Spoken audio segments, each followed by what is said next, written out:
Buongiorno da Portoviro, buongiorno da Leandro Maggi. Siamo davanti al camper LILT, Lega Italiana per la lotta contro il cancro, sezione di Rovigo presieduta da Maria Isi De Bruschi, per la campagna Nastro Rosa LILT for Women, ovvero il Tour della Prevenzione 2023 promossa a livello nazionale.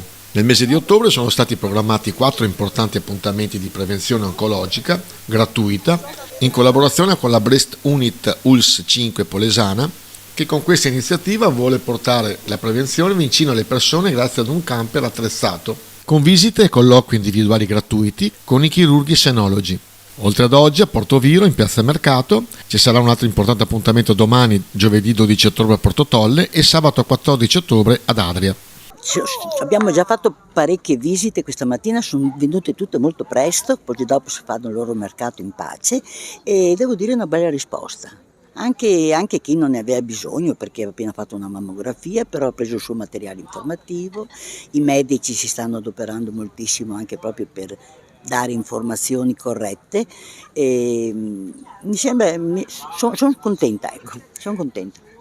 La prevenzione, la cosa migliore è la mammografia, cioè quella bisogna farla ogni 2 anni quando si viene chiamati e se si è molto più giovani meglio ogni tanto fare un'ecografia.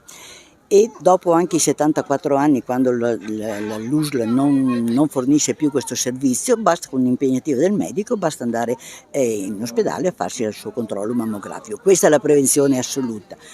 In questo caso si fa una visita senologica che fa sempre bene e soprattutto un colloquio col medico in modo da avere delle informazioni giuste e corrette sulla questione dei tumori al seno. Considerare che è un territorio molto lungo e quindi è vasto, è una striscia di territorio lunga e stretta, per cui a volte potremmo anche pensare che è difficile raggiungere tutti, ma siamo anche fortunati perché abbiamo la possibilità comunque di avere ambulatori e ulteriori strutture alle quali le nostre pazienti, ma tutte le donne del territorio possono rivolgersi per fare una prevenzione. Esiste il sistema sanitario nazionale che invita le pazienti a partecipare agli screening, se non riescono a partecipare allo screening comunque ci sono delle strutture che permettono di fare soprattutto una parte radiologica che è il passo iniziale per vedere, per trovare, per identificare un'eventuale patologia mammaria importante.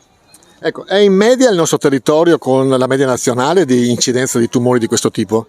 Assolutamente sì, siamo nella media e siamo fortunati perché abbiamo una popolazione che invitata risponde allo screening. Quest'anno siamo finalmente ritornati a livelli pre-Covid di risposta allo screening mammografico e questo è importante, importantissimo. La prevenzione in quanto incide in una guarigione totale e completa?